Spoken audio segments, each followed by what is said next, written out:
Get yourself a coach that really hates you. That's the best preparation. Yeah. Right.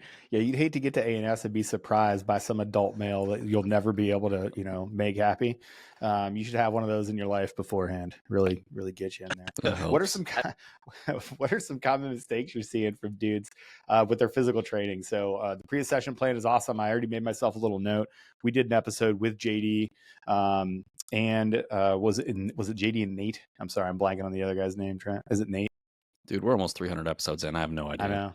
Yeah. Anyway, so we did the episode with him, and we got the stuff out there too. So I'll make sure to get the card out. Yeah, I that was a good episode. It was really good information on the physical side. But yeah, either overtraining or undertraining. Like people who say they want to do, and most of the time it's undertraining. People are like, yeah, I really want to do this, and then you're like, what have you done, exercise wise in the last week? They're like, oh yeah, I ran a mile and a half Monday, rest day Tuesday, mile and a half Wednesday. You're like, what? You're like, bro, you need to amp these numbers up. Have you seen? Or you gotta pump those numbers way up. I have given you the keys to success from the programs that we have with Coach Galvan's program, and you're not following it. And it's always really awkward to go to IFTs and like the person doesn't improve, and you're like, what have you been doing? And you can just tell in their demeanor, right? Like they're either lying to you, they're like, yeah, I've been running a lot. And you're like, well, what have you been doing? They're lying. They're not putting in the work that they need to be putting in. Everyone wants to be a hood rat until it's time to do hood rat stuff with their friends.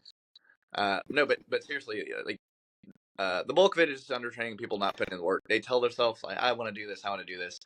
But then there's also like those people who watch One's Ready podcast. They see a couple recruiting videos and they're like, let's rage. Now we're talking. And then too much too soon right away. 100%. Let's go.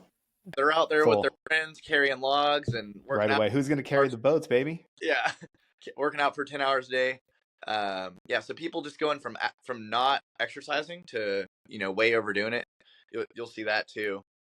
But the biggest thing, consistency. Monday through Saturday, put in the work. Follow the plans that we give you, and you're going to get there. You hear. I'll give an example. Chris Thomas, Master Sergeant, PJ. You hear his story. He just wanted to be.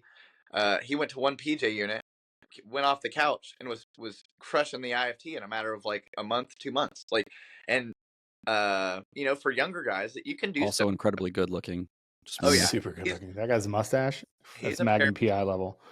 He's a pararescue man. He's a hot dude.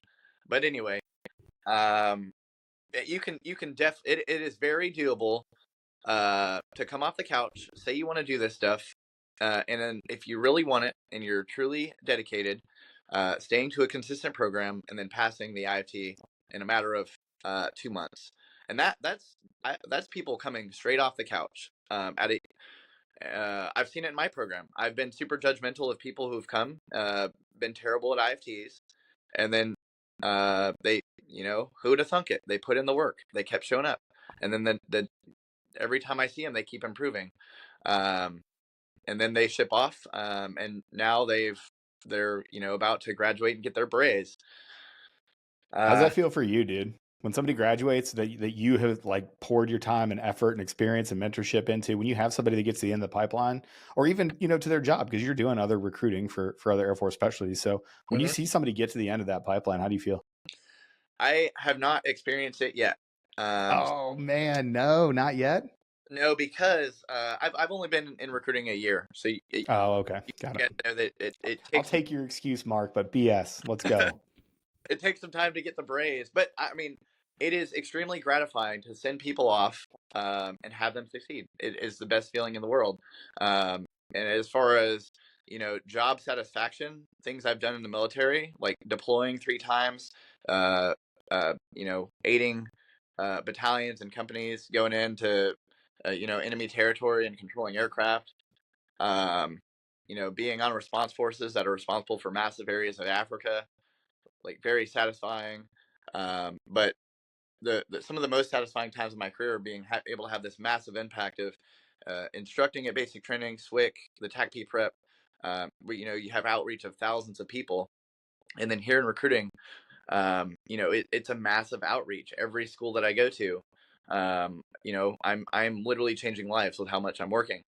Um, and then the pinnacle of that is seeing people that, you know, start from not even passing IFTs and then now being, you know, close to graduating in the different pipelines and like doing really well. Like I know the benefits they're getting. They're financially stable, yada yada yada.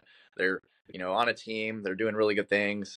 But just to see them progress is awesome. But knowing that I'm changing lives is um, it is it's very rewarding, very awesome to see. And the Well, first it's sorry. Oh, I'm sorry.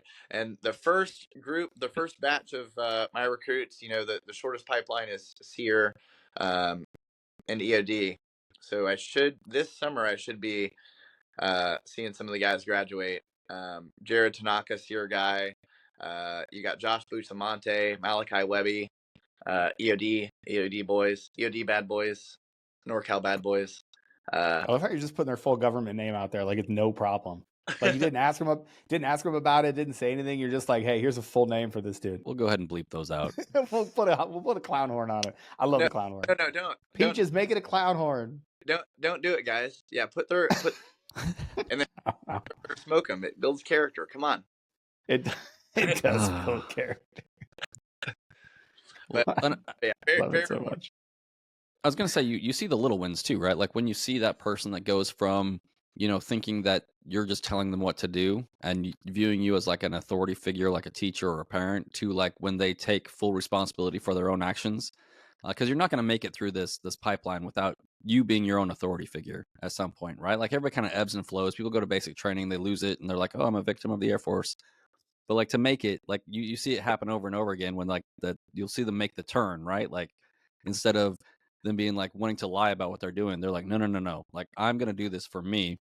And I think that's what I'd say to like the recruits out there. Like, you're not doing it for anybody else. Even if you're 14 right now and you start doing these workouts and you get in the water and all these other things, like these are life skills. Like if you look at what most of us do with our own children, you know, like it might look like hazing, but like my kids are good in the water. You know what I mean? Like that's got to be real. It might look like hazing, but my kids are good in the water. Yeah. But because they're those are the life skills. Like when we talk about those life skills that we get out with, and it's just like being physically fit, being comfortable in the water, like the level of confidence you have in yourself as a human being at that point, I think is worth, you know, every workout that you can possibly put yourself through, especially starting at a young age and taking responsibility for your own actions. Yeah. And the guys that are successful in the training, like we never had to hold their hand in the development. All the people that are still in it, you know, they were awesome people from the time that I met them. Maybe they weren't in the best shape. Like, I won't say which one of those guys, but you know, the first development I showed up to, the guy was behind. He was last. Wasn't keeping up. You know, and you know, just over time he kept getting better and better physically. But his character was never bad. Like he never had a bad attitude. And recruits that are successful, they come to me and I can tell. I instructed in the courses for 4 years. Like I know if people have it or they don't. Right. You know, you can't possibly quantify it, but you know it when you see it. You can't possibly write it down on paper, but you look at somebody and you're like, okay, I don't know what it is, but you've got it, and we're gonna try to cultivate that. Yeah. So like I see that a lot, and I just know I'm like, this person's really lacking this characteristic, and I'll like try to coach them up on it. But some of that stuff just takes time. Like, you know, when I was 18 years old, you know, I was a massive liability to my team. I was massive liability. How would you describe yourself? Massive liability to my team, danger to others. I know just enough to hurt myself and those around me. Oh yeah. Okay, tight. Thanks, Mark. He's a good time though. Good dude. Give you the shirt off his back. Good dude. Good guy. But, massive liability. Great guy though. You can ask anyone that I went through TAC P prep with, house. Some of the guys that were older had a lot more life experience. And they see some of the stuff that I've done and in my career, and they're like, dang, Mark Bunkley really did it, huh?